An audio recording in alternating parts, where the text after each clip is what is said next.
성경이 말하는 믿음은 무엇일까요? 그 믿음에 이르려면 무엇이 필요할까요?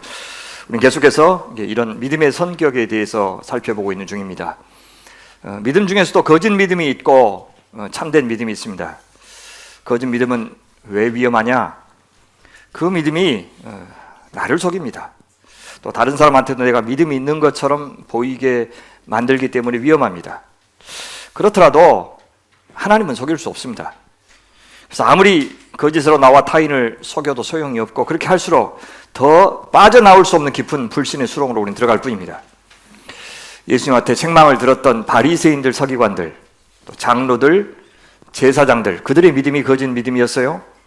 구약에서 거짓 선지자들의 믿음도 거짓 믿음이었고, 하나님과 우상을 겸하여 섬겼던 이스라엘 백성들도 바로 거짓 믿음의 소유자들이었습니다.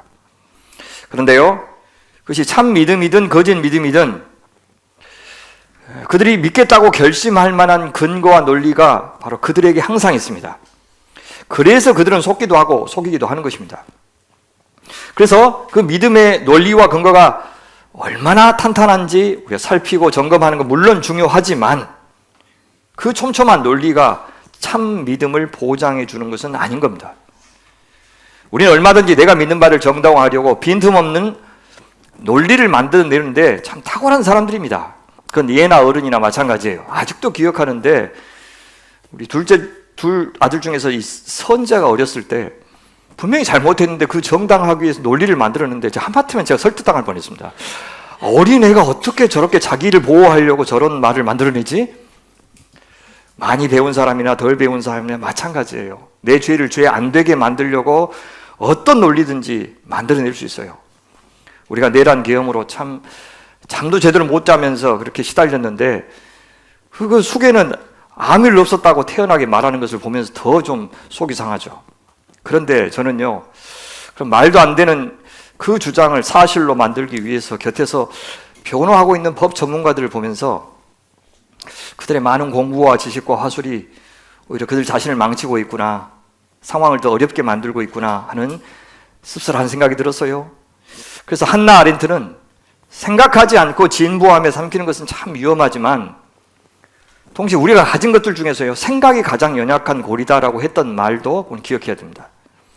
그러니까 욕망 앞에서, 때로는 심각한 위기 앞에서 그 생각이라고 하는 것은 얼마든지 왜곡될 수도 있고 오염될 수도 있는 겁니다. 지식인들의 변절을 보면 우리는 알 수가 있죠. 그러니까 건강한 신학, 올바른 신앙적인 지식, 가치관, 이것은 건강한 믿음을 갖기 위해서 결정적으로 중요하지만, 그것 갖고는 참 믿음을 보장할 수 없다는 겁니다. 그 지식, 그 논리, 그 욕망, 심지어 우리 자신마저도 하나님 앞에 다 내려놓고 때로는 그것마저도 포기하도록 요구하는 것이 믿음이기 때문에 그래요. 여러분, 잘 살아왔다고 생각했는데 가장 가까운 사람한테 배신 당해본 적 있으세요? 그렇죠. 기억나시죠? 하늘이 무너지는 것 같습니다. 난데없이 닥친 고난은 얼마나 우리 존재를 무너지게 합니까? 몹쓸 병이 어찌 하필 나한테, 우리 가족한테, 우리 자식한테, 우리 성도한테 찾아온단 말인가? 아무 잘못한 것도 없는데 이 망가진 세상에 악한 사람들 때문에 느닷없이 고통을 겪기도 합니다. 이렇듯 인과관계를 도무지 찾을 수 없는 일이 인생에서 끝도 없이 이어집니다. 그때 우리의 신학이, 그때 우리의 고백이, 그때 우리의 믿음은 아무 쓸모없어 보일 때가 있는 겁니다. 요한복음 9장을 보면요, 날 때부터 속용된 자를 보면서 제자들이 물어요. 라비요, 이 사람이 맹인으로 난 것이 누구의 죄로 인함입니까? 자기니까, 그의 부모니까.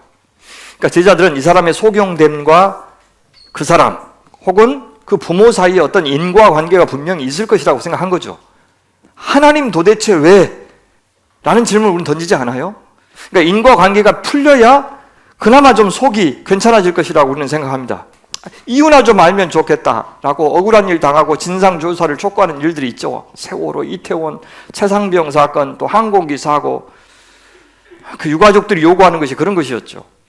이유를 알면 그래도 뭔가 해결의 실마리가 풀릴 것이라고 기대하는 겁니다. 그런데요, 그렇기도 하지만 그건 절반만 사실이에요.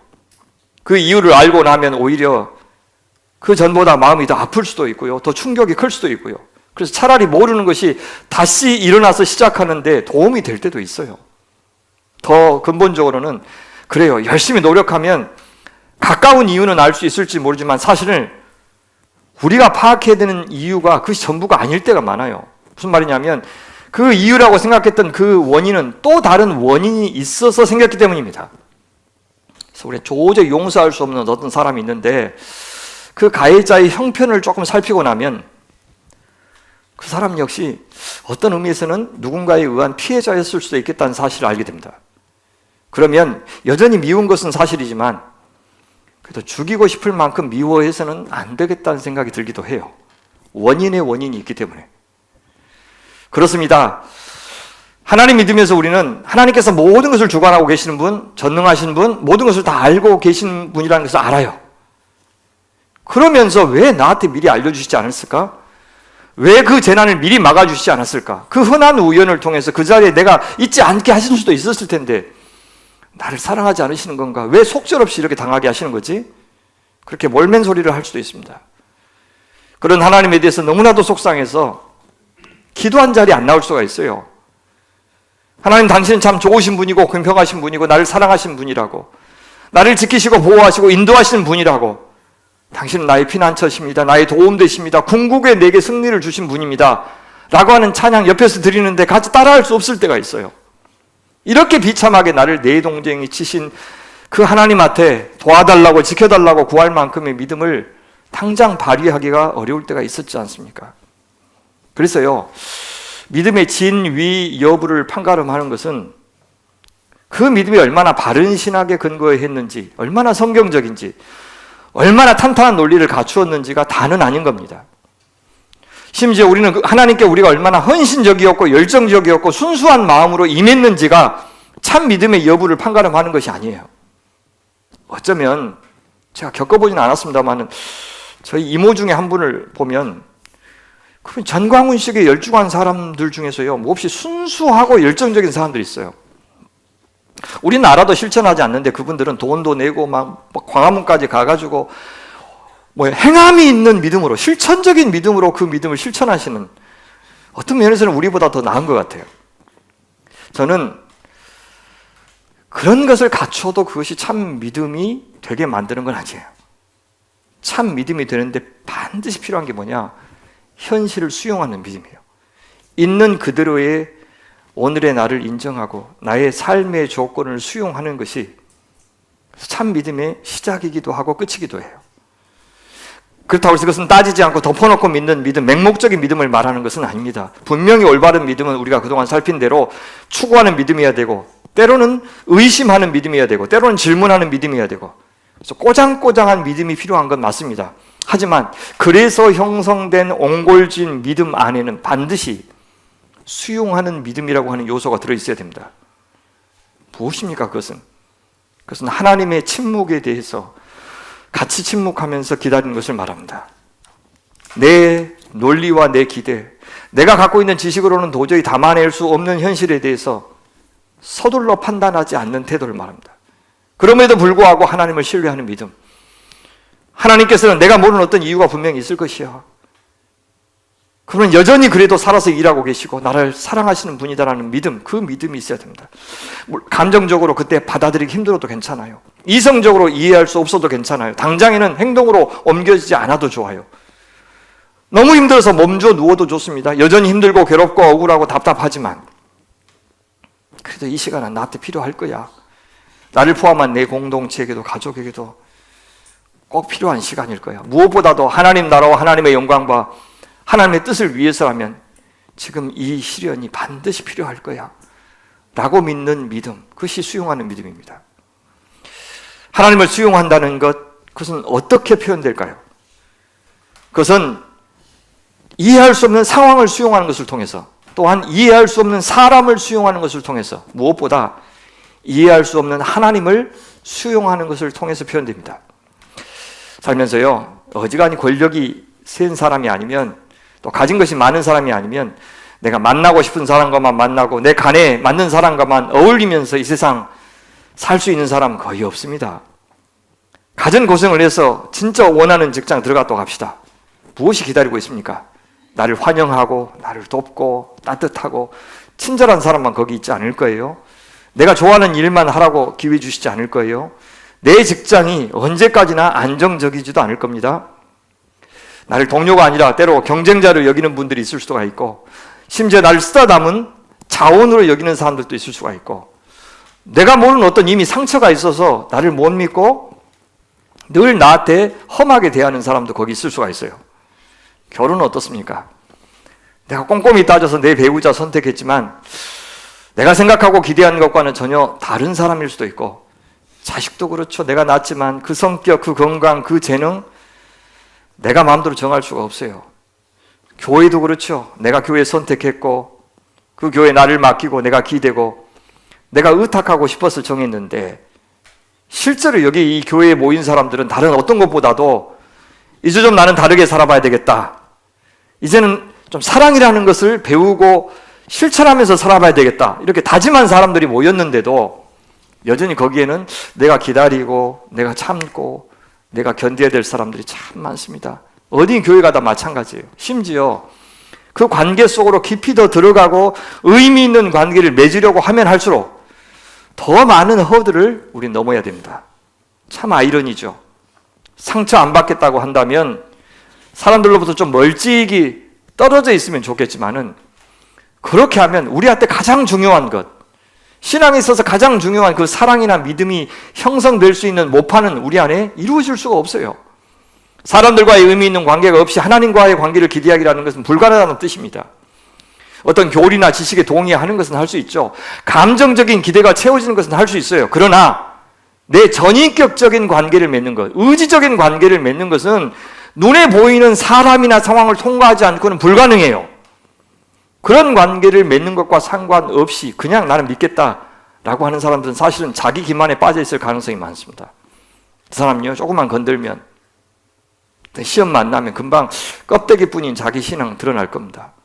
자존심만 긁어도, 재물만 없어져도, 병이 찾아와도, 외롭고 우울해지기만 해도 그 사람 견디지 못해요. 혼자만 지내거나 친한 사람들과만 지내면 아무런 감정적인 저항이나 관계에 있어서 저항을 받지 않죠. 그래서 기분은 괜찮을지 몰라요. 근데 실상은 내가 누군지 모르고 살아요. 하나님을 좋아한다, 하나님께 예배한다는 어떤 감정은 있을지 모르지만 내가 무슨 생각을 하면서 살고 있는지, 어떤 가치를 추구하고 있는지, 무엇을 감수하면서 살고 있는지, 얼마만큼이나 관계에 있어서의 긴장을 참아낼 내공이 있는지는 끝내 모른 채로 삽니다.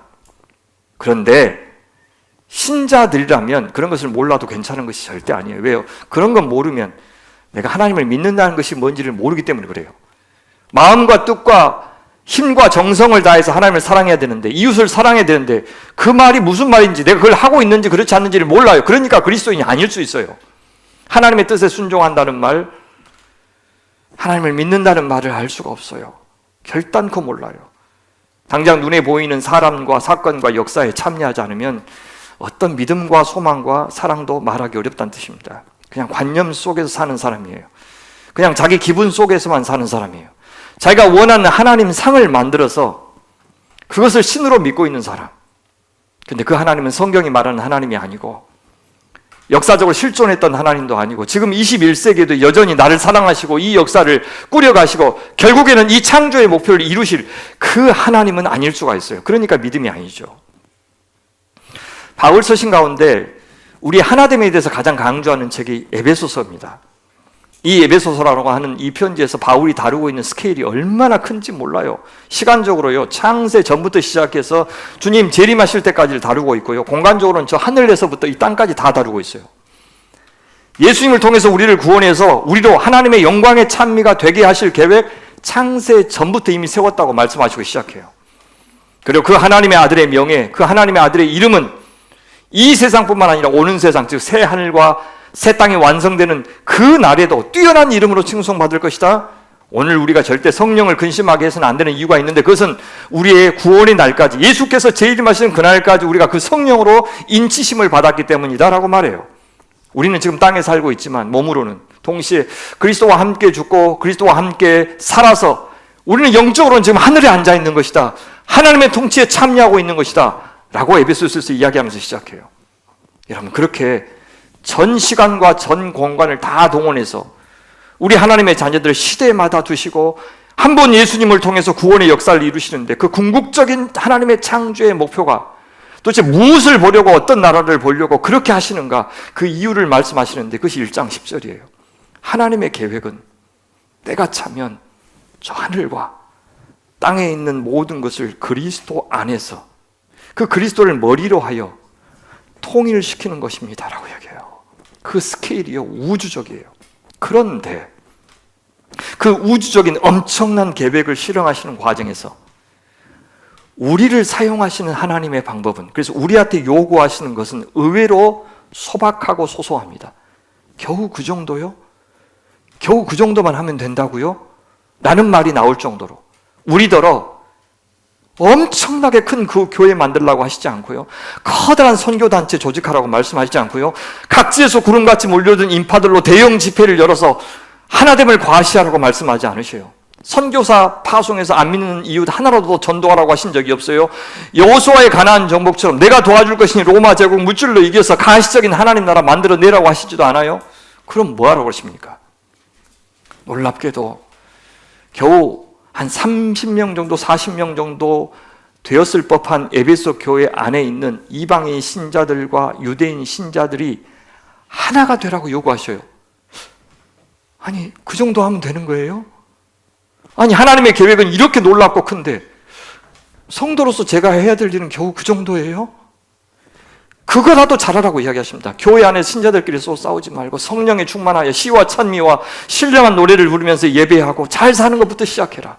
더 나아가서 가정에서 부부지간에 잘 지내고 부모와 자녀지간에 잘 지내고 직장에서 주인과 종이 잘 지내야 한다 하십니다. 일상을 잘 살라고 하셔요. 세상적으로 뛰어난 사람 되라고 하시기보다 우리의 근본적인 싸움은 혈과 육에 대한 싸움은 아니기 때문에 하나님의 전신갑주를 입으라고 하셔요. 그러면서 결론적으로 이렇게 권면하셔요. 우리 같이 한번 읽어볼까요? 에베소서 3장 말씀 시작. 그러므로 주님 안에서 갇힌 몸이 된 내가 여러분에게 권합니다. 여러분은 부르심을 받았으니 그 부르심에 합당하게 살아가십시오. 겸손함과 온유함으로 깍듯이 대하십시오. 오래 참음으로써 사랑으로 서로 용납하십시오. 성령이 여러분을 평화의 띠로 묶어서 하나가 되게 해주신 것을 힘써 지키십시오. 눈에 보이는 사람을 구체적으로 감당할 수 있을 때 우린 비로소 하나님을 사랑한다고 말할 수 있다는 뜻입니다. 남편은 아내 사랑하는 것부터 먼저 해라. 그것은 예수께서 교회를 사랑하듯 하고, 아내는 남편에게 복종하는 것부터 해라. 그것은 교회가 예수께 복종하듯 하라. 실제로 그렇게 하는 것 얼마나 힘든 일인지, 얼마나 지혜가 필요한지, 얼마나 빛과 어둠의 싸움이 그 안에 있는지, 얼마나 치열한 영적인 전투를 치러야 하는지를 말씀하십니다. 그것은 큰 자기 부정 과정이 요구되기 때문입니다. 믿음이 필요합니다. 그때 필요한 것이 뭐라고 합니까? 너 상대방을 인정해라. 어디까지 참고 어떻게 수용해야 하는지는 사람에 따라 다르고 상황에 따라서 다릅니다. 하지만 간에 안 맞는다고 무조건 회피하기만 해서는 안 된다. 우리 가족만 생각하고 나와 잘 맞는 사람과만 어울린다면 교회는 오래 다녀도 사실상 하나도 변하지 않는 사람 될 것이라고 하셔요. 그렇게 믿음은 끝없는 실험의 과정입니다. 내가 누구인지를 시험하고 실험하는 과정. 예, 그 과정에서 생채기도 나죠. 속이 수검댕이 같이 되기도 합니다. 트라우마를 가질 수도 있어요. 하지만 그 모든 조건들이, 관계에서 만날 수 있는 그 모든 상처들, 아픔들이 내가 주께서 명령하시는 그 교제, 그 코이노냐를 거부해야 되는 이유는 되지 못합니다. 주님은요, 우리가 상처받지 않는 관계만 추구하라고 하신 적이 없어요. 그걸 약속하신 적도 없어요. 나는 절대 힘들어서는 안 되고 불안해서는 안 된다고 말씀하시지 않아요. 외롭고 힘들고 불안한 것은 원래 인간의 근본적인 조건이에요. 주께서 사랑하라고 하실 때는요, 그 사랑 돌려받지 못할 각오를 하라는 뜻이고, 믿으라는 말은 배신당할 각오를 하라는 뜻이고, 소망하라는 말은 헛된 기도로 판명될 각오를 하라는 뜻이었어요. 아무런 상처도 위험도 대가도 치르지 않고서 형성되는 믿음이라는 것은 처음부터 없다는 뜻입니다. 무엇보다 하나님을 사랑하고 믿는 일만큼 위험하고 상처를 쉽게 받는 일도 없을 겁니다. 적어도 저한테는요, 저는요, 그 찬양 있잖아요. 하나님 한 번도 나를 실망시키신 적 맞아요? 시고 없으시 그 찬양 저는 못해요. 실망한 적이 엄청 많기 때문에 어떻게 무슨 심정으로 이런 찬양을 하실까? 시간이 지나고 나서 이해는 되었을 뿐 그때 또 하나님 서운해요. 저는 그런 적이 많았어요. 당연하지 않겠어요? 그분을 제대로 알고 제대로 경험하기 전까지는 내가 나를 믿는 건지 내가 하나님을 믿는 건지 내가 믿고 싶은 것을 믿는 건지 진짜 믿음의 대상을 믿는 건지 알 수 없는 시간을 거쳐야 돼요. 하나님을 사랑한다고 하는 내 고백을 나 자신부터 의심하죠. 그런 의심 한 번도 안 해봤다면 그것이 오히려 이상한 겁니다. 왜냐하면 내가 믿는 하나님은 절대 나한테 길들여지지 않거든요. 그 하나님은 내 바람대로 움직여 주시지 않아요. 내가 아는 그 하나님이 아니실 때가 많습니다. 종종 내가 만든 하나님, 내가 만든 그 성상 하나님을 하나님 자신이 깨트리기도 하셔요. 고난을 통해서요, 침묵을 통해서, 부재를 통해서 혹은 악인들의 형통함을 통해서 내 확신을 무너뜨리십니다. 내가 고백하고 찬양한 하나님과 하나님이 정반대로 행동하기도 하셔요. 비느하스의 열정으로 예수장이들 잡으러 갔던 그 바울을 하나님은 다메섹 도상에서 배신하셨어요. 루스드라에서 돌에 맞아 죽은 줄 알고 성 밖으로 내침을 당했을 때 바울은 또 하나님께 배신당했어요. 스데반은 예루살렘 성전 앞에서 예수 그리스도를 선포하다가 돌에 맞아 죽었을 때 배신당했어요. 하나님의 아들 예수님도 자신이 하나님의 아들 메시아라는 사실을 있는 그대로 고백했을 뿐인데 신성 모독죄로 넘겨졌고 로마에 의해서는 정치범으로 십자가에 달려 돌아가셨을 때 그는 하나님 아버지께 배신을 당한 겁니다. 사람만이 아니라 상황도 우리를 흔들고 도전하죠. 태어나는 환경 우리가 선택할 수 없습니다. 그리고 태생적인 조건이 우리 인생의 상당 부분을 이미 결정하는 것도 사실이에요. 외적인 조건만이 아니라 내적인 조건도 타고납니다. 저는 처음부터 이 목사 될 사람으로 그 태어난 것 같은 참 성품이 좋으신 분들을 보면 겁나 부러워요. 그리고 이 대대로의 신앙의 전통들이 있어서 그런 가정에서 태어난 목사님들을 보면 다르긴 다른 것 같아요. 참 부럽다는 생각이 들어요. 그런데 믿음은 타고나지 않아요. 이 세상을 사는데 필요한 조건만 갖고 따진다면 하나님은 절대 공평하신 분이 아닙니다. 인생을 고해라고도 하지만 다 그런 건 아니에요. 쉽고 편하게 별 어려움 없이 살다가 죽을 때도 편안하게 죽는 사람들도 있어요. 반면에 날 때부터 갖은 고생을 하면서 한 번도 햇빛을 보지 못한 채 비참하게 죽은 사람들도 많아요. 엊그제 우리 송대관 씨가 돌아가셨는데 쨍 하고 해 뜰 날 돌아온단다 했는데 쨍하고 해 뜰 날 한 번도 못 보고 가신 분들이 있어요. 중간에 억울하게 죽은 분들, 재난지역에서 태어나신 분들, 그래서 태어나도 돌도 못 보고 죽거나 10대를 못 넘기고 죽은 사람들이 부지기수고 지금도 전 세계 20% 정도의 사람들은 굶어 죽을 위기에 처해 있고 우리가 내란 때문에 스트레스를 받지만 어찌 북에 있는 동포들만 하겠고 트럼프 당선으로 이제 미국에서 쫓겨날 수도 있다고 생각해서 두려워하고 있는 그런 이민자들만 하겠습니까? 트럼프가 이번 주에 팔레스타인 가자지구에서 그 사람들 다 몰아내고 그것을 미국 영토로 만들겠다고 발표했죠. 부동산 개발하겠대요. 저는 기억하십니까? 윤석열 씨의 비참한 파멸을 예고한 적이 있습니다. 그것도 스스로 자기가 화를 자초해서 망할 것이라고 분명하게 예언했습니다. 그것은 앞으로 미국에게도 현실이 될 겁니다. 누군가는 떼돈을 벌겠지만 그를 반대한 미국인들뿐만 아니라 그를 지지한 미국인들에게도 트럼프의 이런 혐오와 차별과 분노에 기반한 정치 정책은 자신들부터 파괴하고 자신들의 나라부터 지옥으로 만들 겁니다. 다만 지금 이런 환경에서 그리스도인들은 과연 어떻게 사는 것이 하나님을 잘 믿는 것인지를 계속 고민할 수밖에 없다는 겁니다. 더군다나 이 세상은 하나님만이 아니라 우리보다 압도적으로 강하고 또 끔찍하기도 한 사탄이 통치하는 곳이라서 간단하지 않습니다. 그런 세상에서 수용하는 믿음으로 산다는 것이 무슨 뜻일까요? 결론적으로 때로는 가혹하게 들리실 수도 있겠지만 그 상황이 어떠하든지 간에 거기서 도피하지 말고 때로는 거기에 취해 있지도 말고 그 안에서 하나님과 소통하고 교제하고 하나님의 뜻을 묻고 찾아가고 하나님께 예배해야 됩니다. 그 과정을 통해서만 믿음, 사랑이라고 하는 것이 우리 안에 형성되기 때문입니다. 그런 점에서 하나님은 공평하십니다. 하나님께서 여호수아를 통해서 가나안 땅 주신 것은 그 땅이 이집트 고센 땅보다 훨씬 살기 좋아서가 아닙니다. 하나님의 관심은 환경 그 자체가 아닙니다.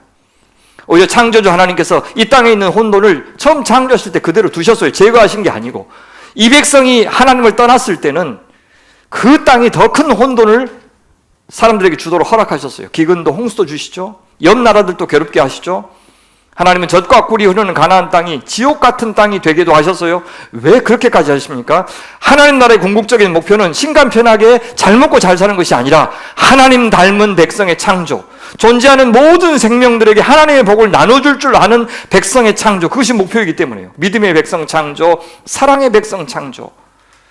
그것은 어떤 조건에서 우리가 태어났든지 간에 모든 생명들에게 하나님께서 목표로 하신 것이었습니다. 다만 그곳에 이르는 방법이 다를 뿐입니다. 그래서 하나님은 공평하신 분입니다.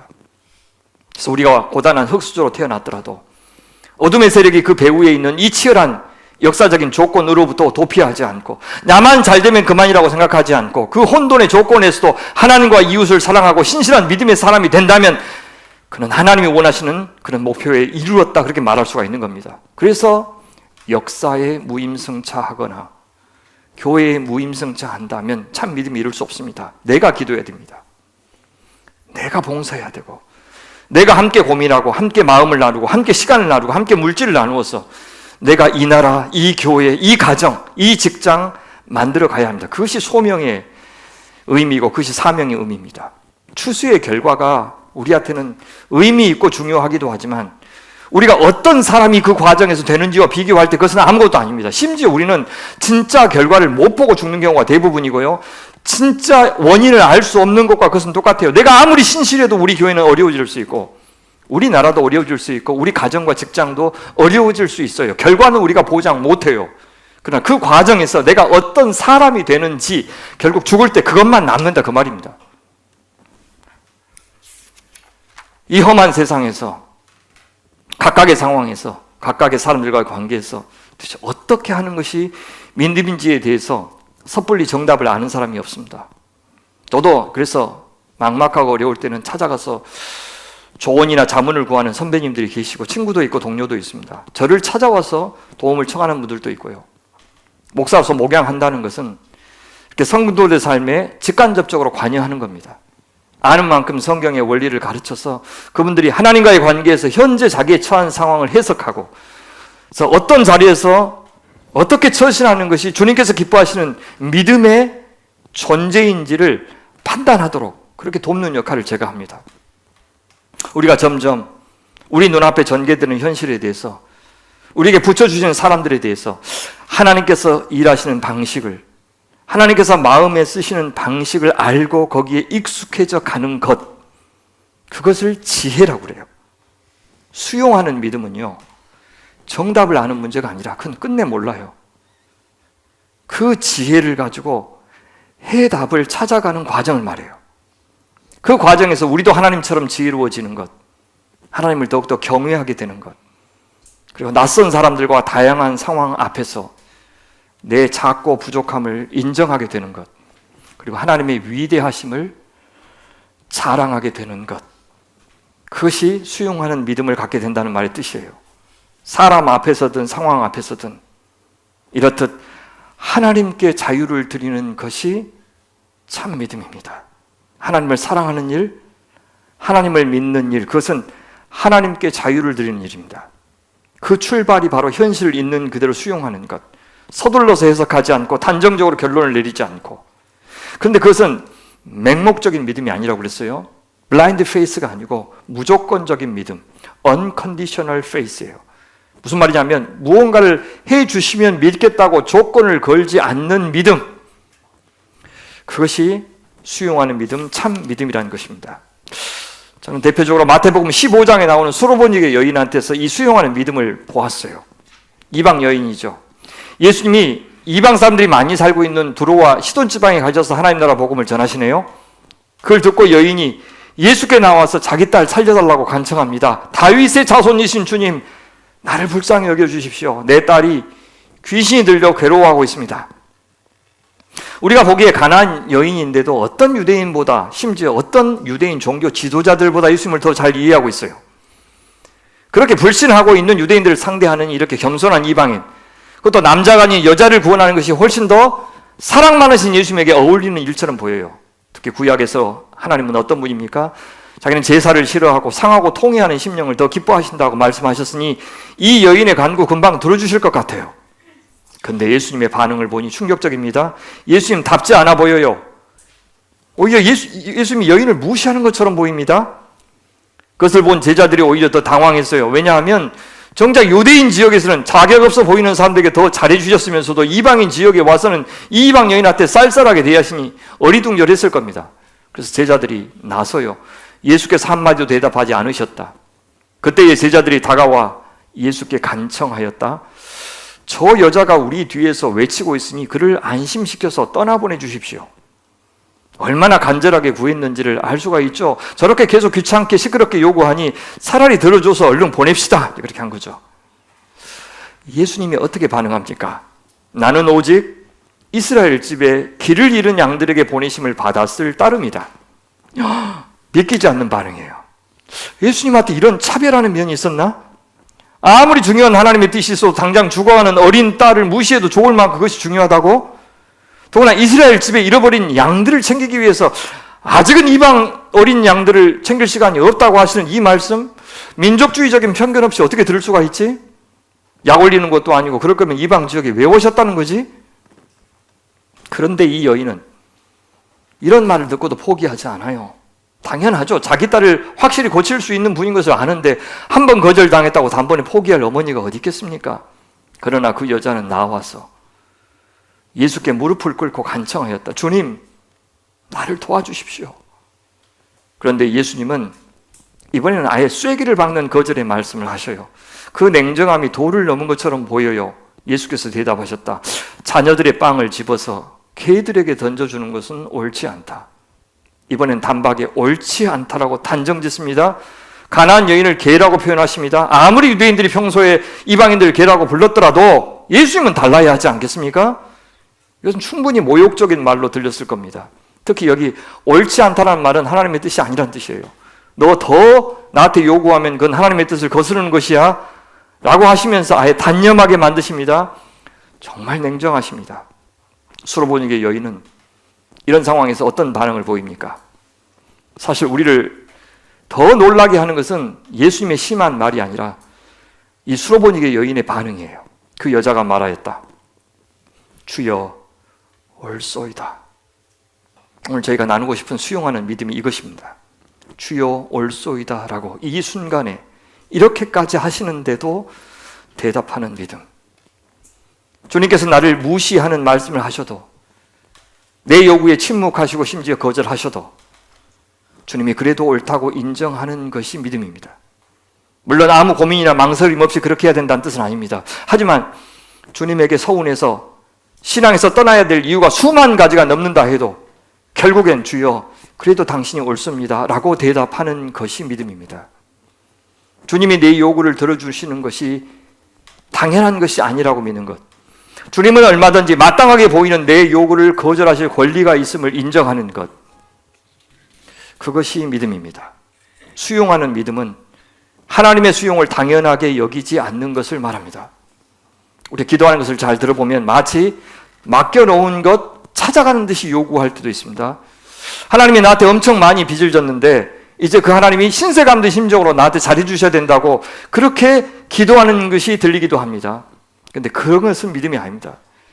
나한테는 기도할 권리가 있을 뿐, 내가 바라는 대로 기도 응답을 받아야 할 권리는 없습니다. 사실 내가 기도한 대로 이루어졌을 때 그것이 나한테 좋은지 어쩐지 우리는 모릅니다. 내가 기도해서 내 기도가 응답되는 동안 대신에 수많은 사람들이 불행해진다면 하나님은 절대 그 기도를 들어주시면 안 되는 분이십니다. 그것이 하나님의 자격이에요. 그런데 우리는 하나님을 자격 상실한 분으로 만들면서까지 내 권리를 주장해서는 안 되는 사람들인 겁니다. 다른 사람들한테 욕을 얻어 듣더라도 나한테만 칭찬받고 찬양 받으십시오. 그렇게 그런 하나님으로 만드는 것은 잘못된 신앙이에요. 하나님께서는 내가 어떤 죄를 지어도, 반복하여 죄를 지어도 나한테만은 항상 은혜를 베푸시는 것이 마땅한 것이 아닙니다. 그래야 하나님답다라고 그분의 다움을 우리가 우리 마음대로 강요해서는 안 되는 거예요. 실제로 18세기 프랑스 작가 볼테르는 용서는 하나님의 본분이다라고 말했어요. 하지만 그는 틀렸어요. 그것이 그 당시 대중의 통념이었을지는 몰라도 그것은 하나님 자신은 아니기 때문입니다. 우리 지금껏 살아오는 동안에 여러 가지 사건이나 상황을 통해서 하나님께서 우리한테 이렇게 냉정하게 대하신 적이 있을 겁니다.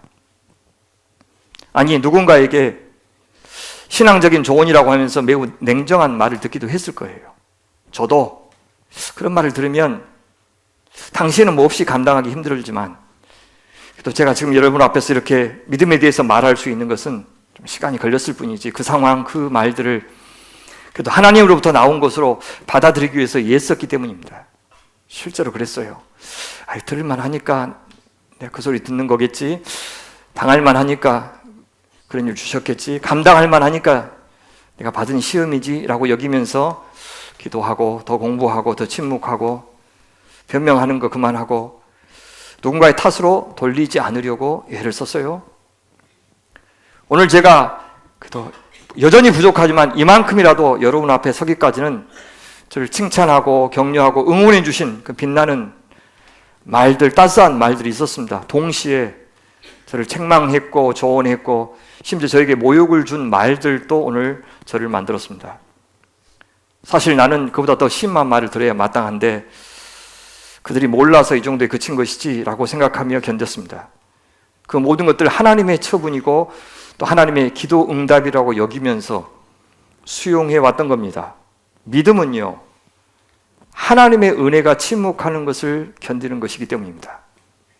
믿음은 하나님의 차가운 얼굴을 인내하는 것입니다. 하나님께서는 내 죄값을 치르고 나를 영생으로 인도할 의무나 책임이 있지 않으십니다. 그렇게 해주신 것이 고마운 이유가 그것이 처음부터 하나도 당연하지 않은 일이었기 때문입니다.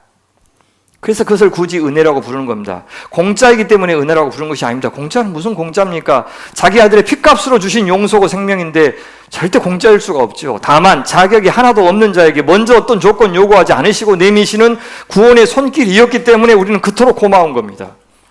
그래서 그 구원하신 은혜, 용서하신 은혜, 이 엄청난 혼돈 속에서도 변함없이 내가 믿음을 지킬 수 있게 하신 그 은혜에 감사하고 감격하는 마음이 기본적으로 없으면 나는 믿음이 없는 겁니다. 그런 감격과 감사는 없는 채 뭐가 그렇게 당연하고 뭐가 그렇게 마땅한지, 뭐가 그렇게 당당한지, 예수 믿는다고 하는 사람들의 무례함의 끝은 도대체 어디인지, 교회나 목회자를 향해서도 국가나 정치인들을 향해서도 법조인들을 향해서도 부모님을 향해서도 뭐가 그렇게 당연하기만 한지 너무나 불평이 많고 요구하는 것이 많습니다. 하나님께도 마찬가지예요. 우리가 하나님께 해드린 것이 뭐 얼마나 대단하다고, 하나님이 이래야 됩니다 저래야 됩니다, 어찌 그럴 수가 있습니까? 뭐가 그렇게 당연한지, 모든 것이 당연하다고 모든 것이 예측 가능하다고 여기는 삶에는 감사나 감격은 없고 늘 그 속에는 불평과 불만이 가득 찰 겁니다. 하나님의 나라가 여기 임했는데 그 천국은 누리지 못하고 스스로 지옥 속에 사는 겁니다. 그런데 이 수로보니게 여인은 예수님의 은혜가 자신을 비켜가더라도 괜찮다고 반응한 겁니다.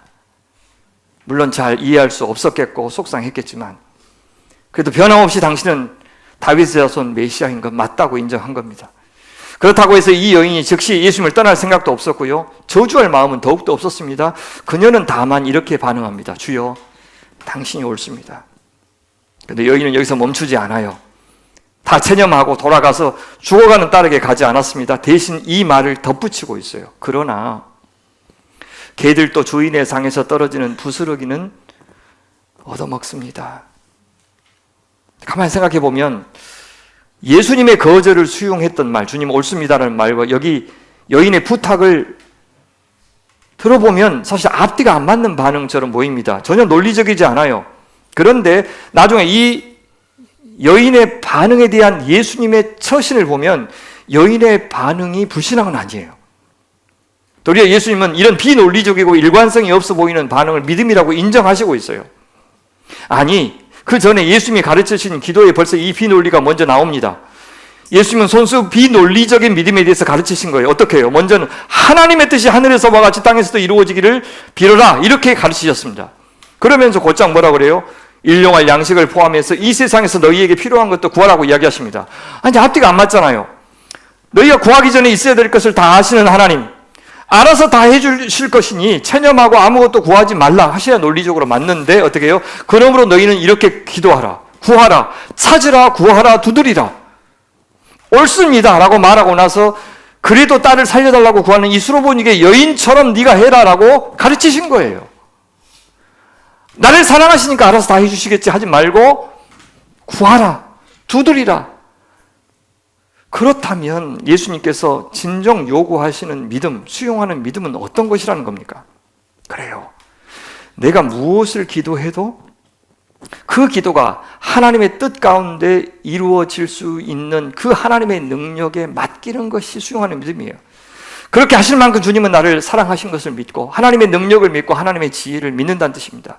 내가 바라는 대로 해주는 그런 주님이 아니라 주님이 원하는 대로, 주님께서 생각하시기에 내게 가장 좋은 대로, 그리고 주님의 그 아름다우신 성품에 어울리는 대로 이루어지게 해달라고 구하는 것이 수용하는 믿음이에요.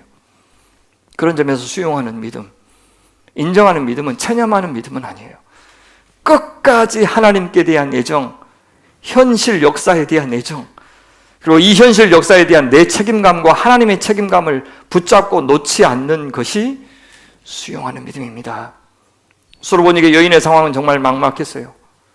오늘 우리 앞에 놓인 상황도 그럴 수가 있죠. 그런데 수용하는 믿음은 그때 무엇인가 하면 요한복음 9장에서 이 소경의 소경됨이 누구의 죄 때문이냐고 제자들이 물었을 때 예수께서 대답하시는 것에 잘 나와 있어요. 이 사람이 죄를 지은 것도 아니요, 그의 부모가 죄를 지은 것도 아니다. 하나님께서 하시는 일들을 그에게서 드러내시려는 것이다. 현실을 수용하는 믿음은 뭐냐? 하나님을 앞세우는 믿음이요, 하나님의 자유를 앞세우는 믿음. 내 필요를 위해서 하나님을 동원하는 것은 그만하고 내 기대를 채워주셔야 하는 의무를 가진 하나님으로 만들지 말고 있는 그대로의 하나님의 역사를 기대하고 그 결과 하나님의 영광만이 드러나기를 바라는 믿음이 수용하는 믿음이에요.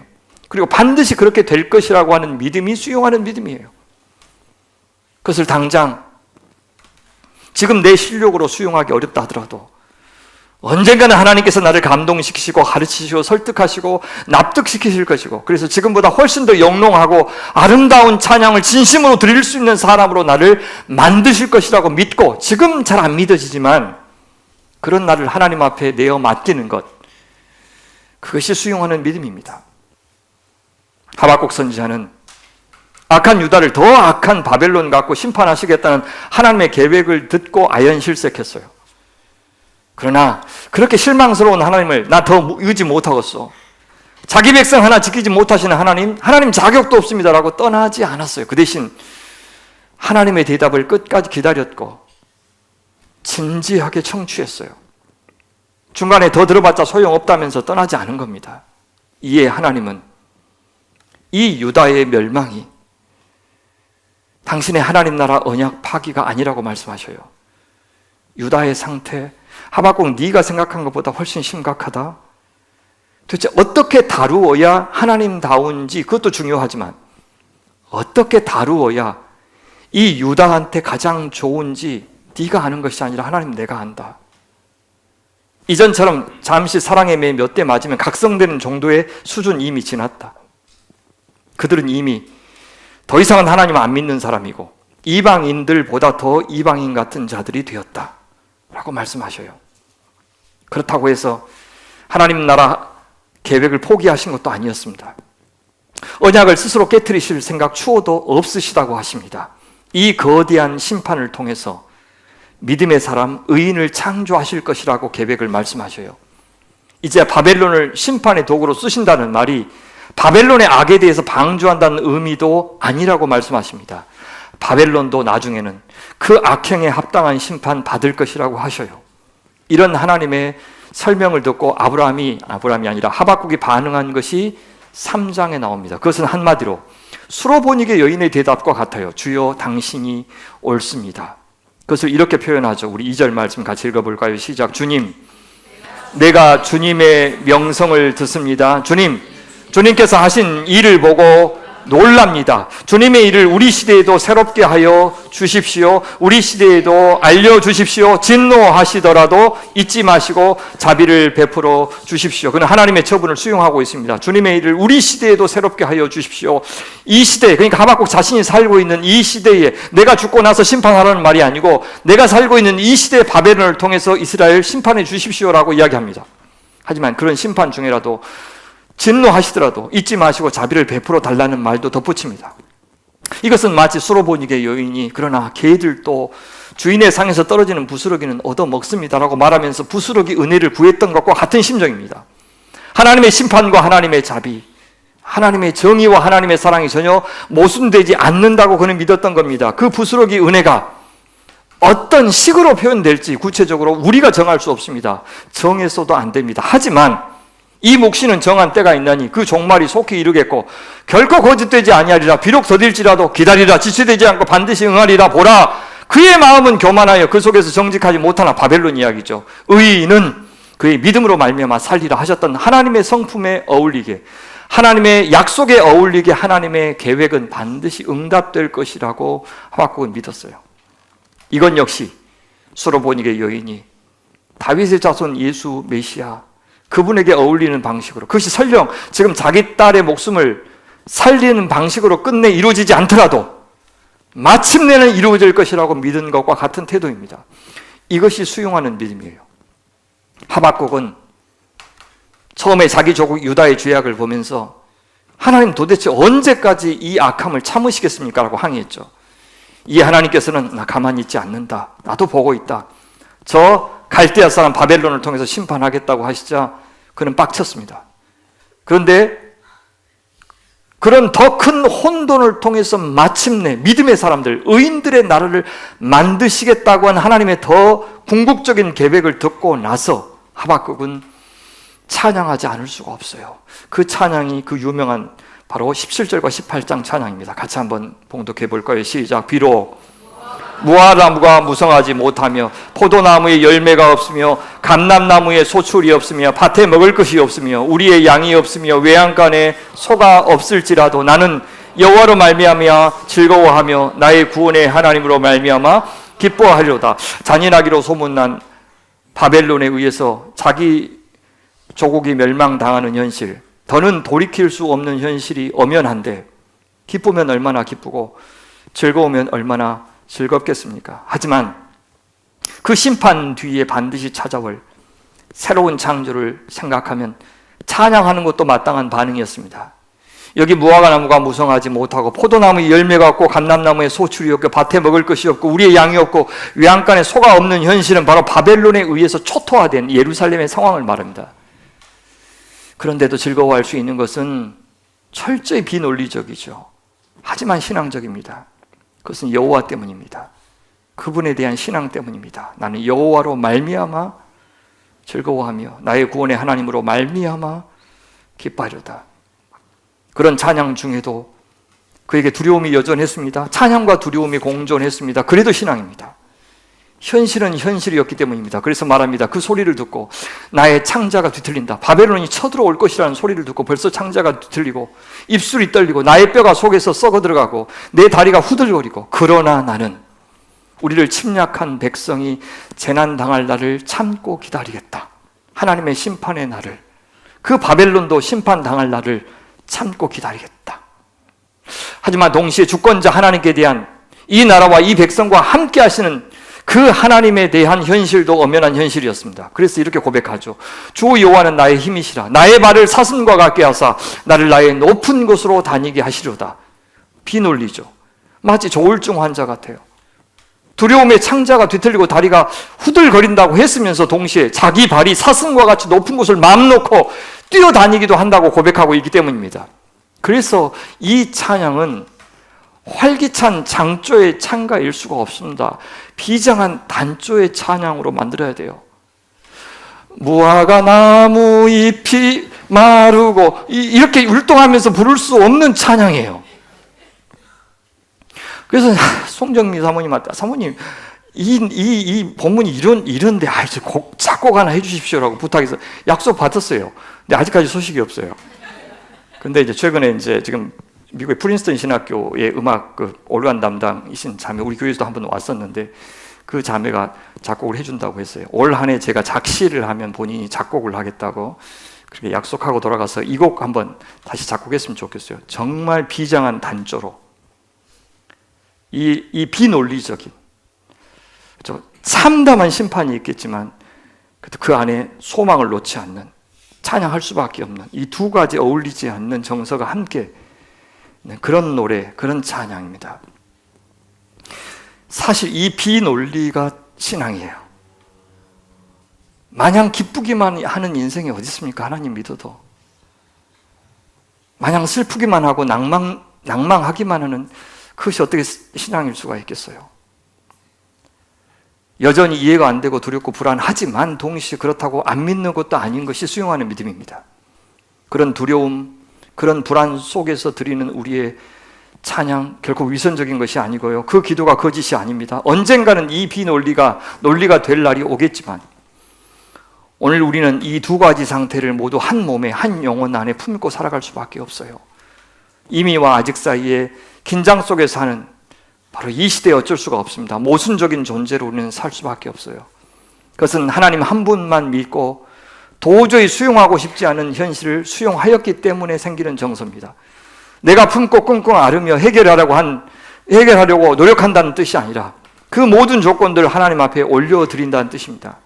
이 험악한 조건을 가지고 하나님 한번 마음대로 해보십시오 라고 그분께 자유를 드린다는 뜻입니다. 그리고 나는 그 진상이 낱낱이 드러날 때까지, 그 열매가 나타날 때까지 하나님 마음껏 믿어드리고 기다려드리고 미리 이 하박국 선지자처럼 그 하나님께 찬양해 드리겠다고 나서는 것, 이것이 수용하는 믿음입니다.